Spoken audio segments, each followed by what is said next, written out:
Tudo bem, gente?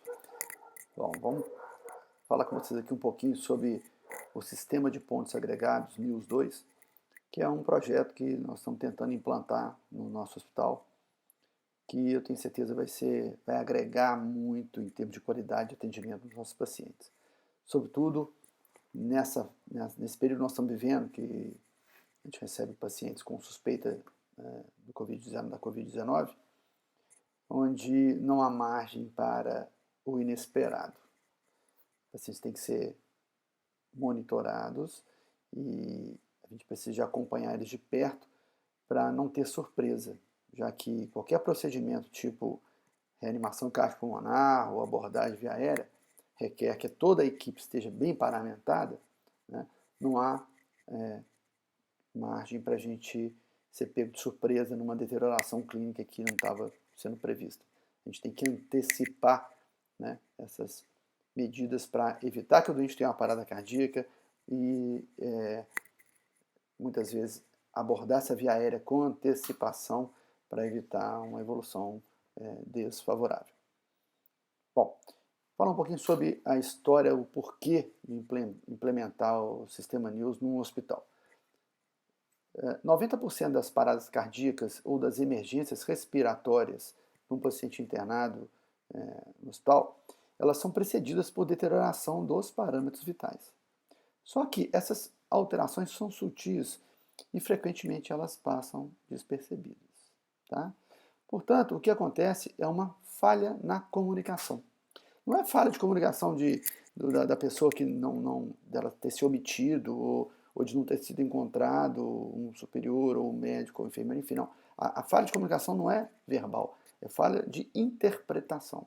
E é para todo mundo, não se trata de um problema de um grupo de profissionais, não é um problema do médico ou da enfermeira ou da técnica de enfermagem ou do fisioterapeuta. É um problema da equipe toda. Por quê? Porque como a mudança é muito sutil, tá? Essa piora pode realmente passar despercebida. E o NIOS, o que é? É uma maneira de tornar objetivo isso. Tá? Porque quando a gente não consegue detectar essa piora clínica, né, a gente vai ter o quê? Maior margem para complicações e até a morte. Por isso, o sistema de saúde inglês criou uma ferramenta para facilitar essa comunicação. A comunicação da deterioração dos sistemas fisiológicos de um paciente.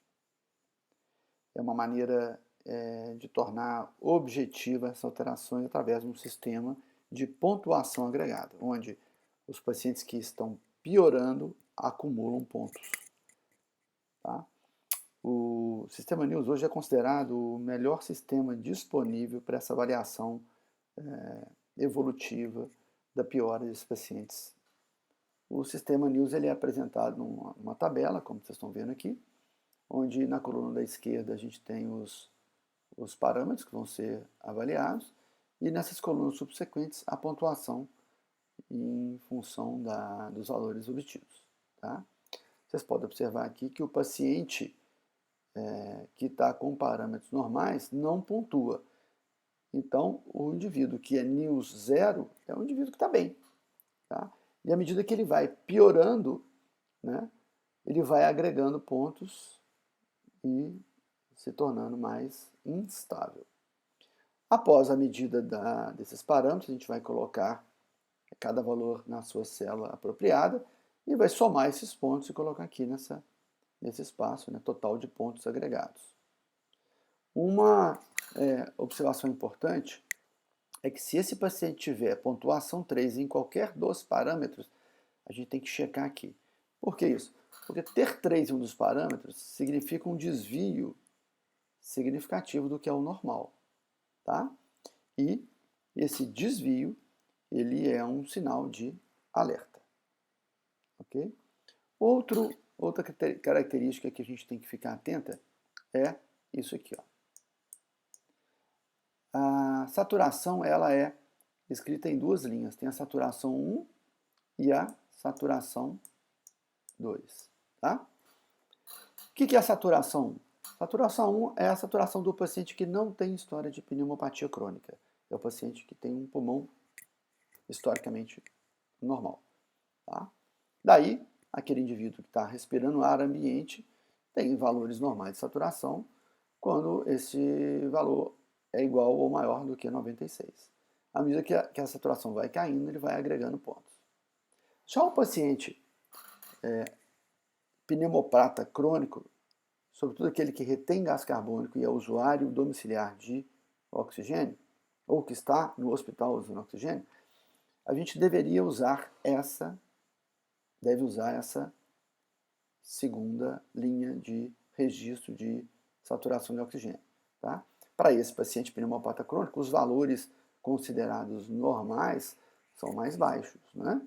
Tá? Então, um paciente respirando ar ambiente, por exemplo, pneumopata crônico, o valor inferior do normal para a saturação seria 93. E a gente aceitaria como normal uma saturação de 88 a 92. Tá?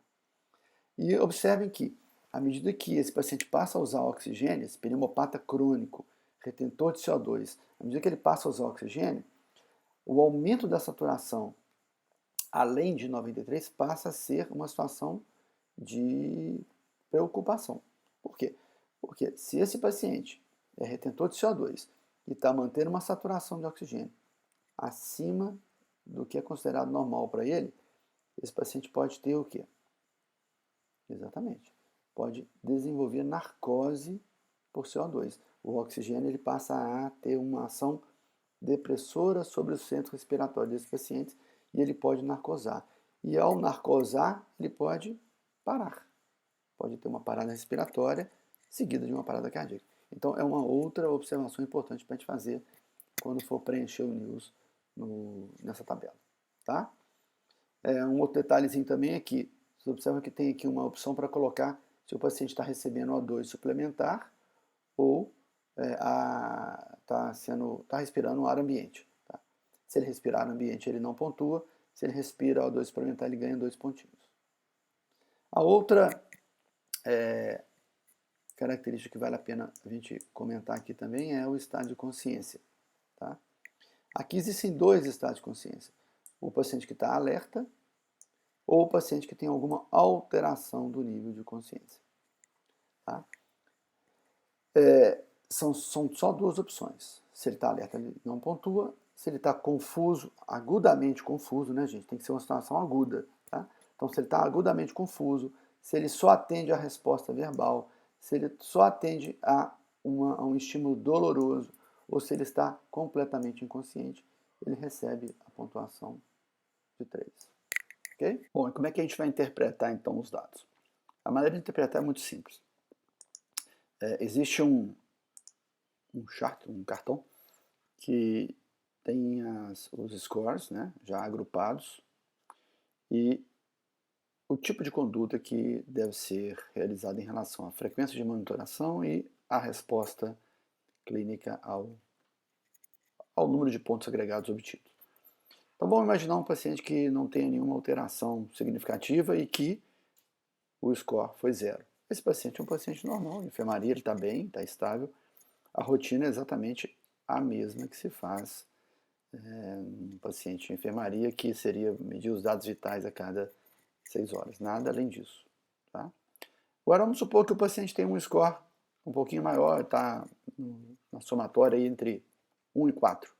Então qual que é a conduta a ser tomada?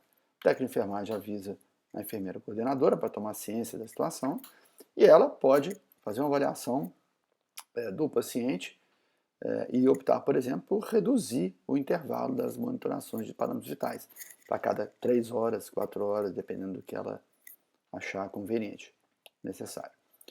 A outra conduta que ela pode tomar é dar ciência ao plantão ou ao médico assistente se ele estiver por perto. Tá? É uma situação ainda com pouca instabilidade, ela tem toda a autonomia para resolver de acordo com o julgamento dela. Agora, imagine que o paciente, apesar de estar com um score ainda baixo, em torno de 3, 4, vamos supor que ele tem uma pontuação em um dos parâmetros igual a 3, ou seja, naquelas barras laterais cor-de-rosa. Né?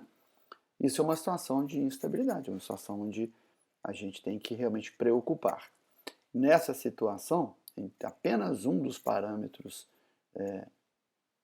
indicando pontuação 3, a técnica de enfermagem informa o enfermeiro e o enfermeiro coordenador ele deve acionar o médico assistente ou o plantão para fazer essa avaliação mais detalhada e entender o que pode estar acontecendo. Tá? Nessa hora, é muito importante que a coordenadora de enfermagem estabeleça um parâmetro de medida de dados vitais a cada hora, tá? Pelo menos. Os agregados, os pontos agregados, pacientes com pontos agregados entre 5 e 6 já configuram uma situação de urgência médica, tá? Os parâmetros vitais vão ser medidos também a cada hora, pelo menos. A enfermeira coordenadora necessita chamar o plantão ou o médico assistente. E o carrinho de emergência deve ser encaminhado para a beira do leito desse paciente. Porque na hora que a equipe chegar, tem que estar com todos os materiais necessários para o atendimento de uma urgência, que pode até envolver intubação, enfim. Tá? Pacientes com pontos agregados de 7 ou mais configuram emergência, ou seja, a coordenação de enfermagem tem que exigir a rápida resposta da equipe de plantão ou do médico assistente. Eles têm que estar à beira do leito imediatamente, o quanto mais rápido, melhor. É o que a gente chama de código amarelo. Tá? Onde a gente está em um estado pré-parada cardíaca.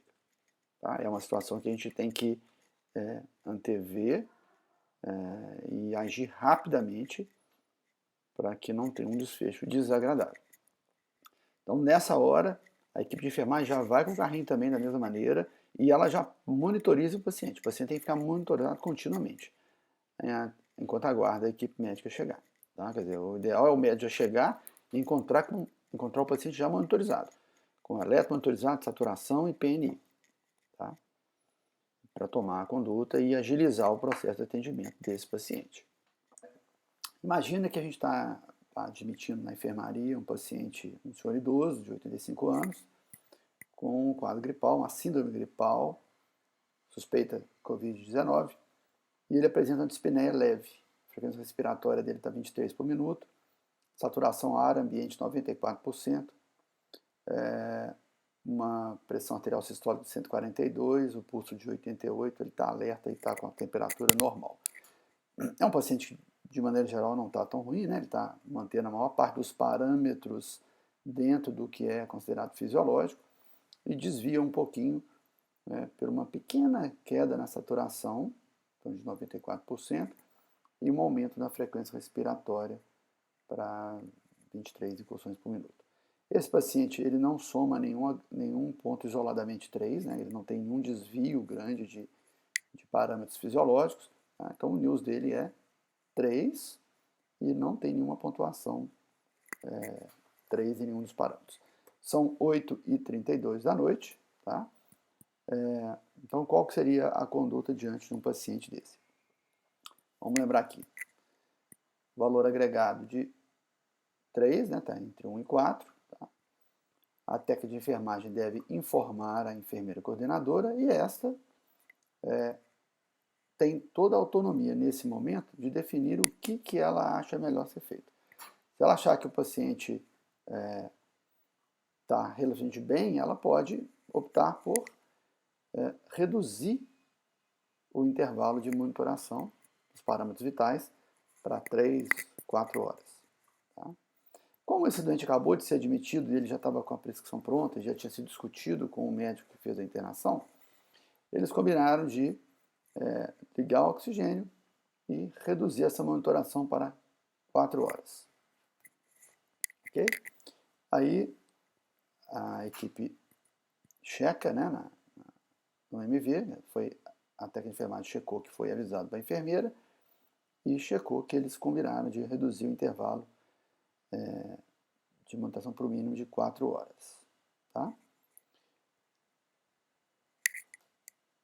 Ligou-se a oxigenoterapia pelo óculos nasal a 3 litros por minuto. Bom, 4 horas depois, meia-noite e 32, esse paciente é novamente avaliado. E o que acontece? A técnica de enfermagem ela encontrou um paciente saturando até melhor, 95, mas usando oxigênio suplementar, e um pouco mais taquipneico, respirando a 27 consoantes respiratórias por minuto. Então, embora a saturação tenha melhorado, a frequência respiratória dele piorou. E ele atingiu pontuação 3 em um dos parâmetros. Tá? Vejam que a mudança é bem sutil, né? De 23 para 27. Mas ele enquadra nessa situação que tem uma instabilidade maior.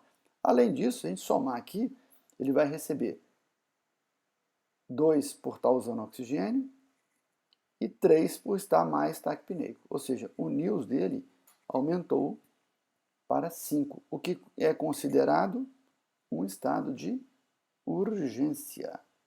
Tá? Urgência. Então, o que significa isso? Que nós vamos ter que reduzir a checagem de parâmetros vitais para pelo menos 1 hora. Tá? A enfermeira coordenadora tem que ser imediatamente notificada e ela deve chamar com urgência, né? Deve chamar a equipe médica assistente ou o plantão e já tem que providenciar que o carrinho de emergência esteja próximo ao leito para quando a equipe para quando a equipe médica chegar. Tá? Então é uma situação de urgência. Né? Um paciente com piora do quadro clínico, instabilidade respiratória. Então, carrinho para a beira do leito, equipe médica informada da urgência.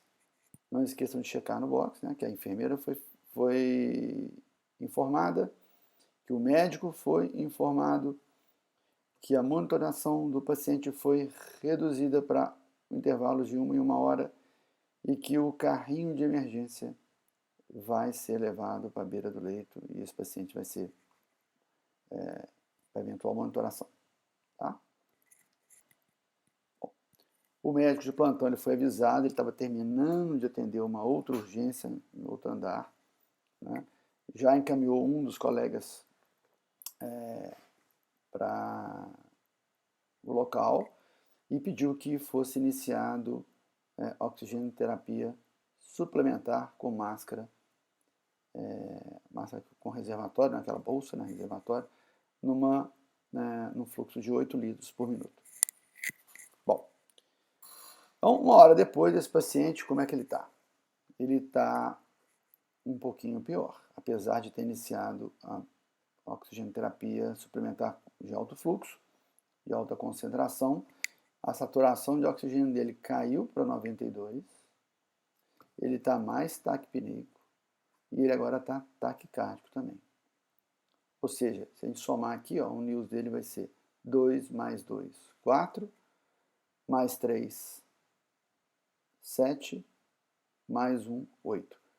Então, ele vem tendo uma piora progressiva na pontuação agregada ao longo dessas últimas 5 horas, apesar da oxigenoterapia suplementar adequada que ele está recebendo. Tá? E um dos parâmetros está bem fora do ideal. Bom, só para fins práticos, né, o que seria feito nesse momento, né? Nesse caso, nesse exemplo, o paciente já está recebendo o tratamento, mas só para a gente entender o que é que deveria ser feito caso um paciente estivesse assim. É uma situação de emergência, né? O NIOS acima de 7, pelo menos 7 ou mais é uma emergência. Esse paciente tem que ser colocado em monitorização contínua. A enfermeira coordenadora tem que chamar o plantão com urgência ou o médico assistente. O carrinho tem que ser encaminhado para a beira do leito, esse paciente tem que ser monitorizado continuamente. E o time que chega lá para atender tem que ter habilidade com pacientes críticos, entre elas a capacidade de intubar esse paciente. Tá? Bom, checar sempre na planilha, né? A enfermeira foi avisada, o plantão foi acionado com urgência, tá? E o carrinho está lá ao lado do leito e o paciente está monitorizado continuamente. Bom, a equipe médica chegou, né, já estava lá um colega já avaliando há algum tempo. O paciente foi então entubado segundo a rotina para pacientes com Covid-19, colocado em ventilação mecânica e transferido para a UTI. Bom, pessoal, obrigado por ter assistido e vamos levar em frente essa ideia. Eu acho que vai ser muito importante para nosso hospital. Eu tenho certeza que a implementação do NIUS vai trazer um ganho adicional à nossa qualidade de atendimento, que já é muito boa, né? E principalmente para o paciente COVID, que é um paciente que tem algumas particularidades, né? E como vocês já viram, quem pôde assistir os treinamentos, viu que realmente não há margem para o inesperado nesses pacientes. A gente tem que ter tempo para se paramentar, então as urgências têm que ser previstas. E o NIUS é uma ferramenta muito boa para isso, porque a gente consegue tornar objetivo a piora desses parâmetros fisiológicos. Tá? E vamos em frente, fazer um bom serviço aí nessa pandemia. Tenho certeza que nós temos capacidade para isso e esperamos aí que isso passe rápido. Um abraço a todos.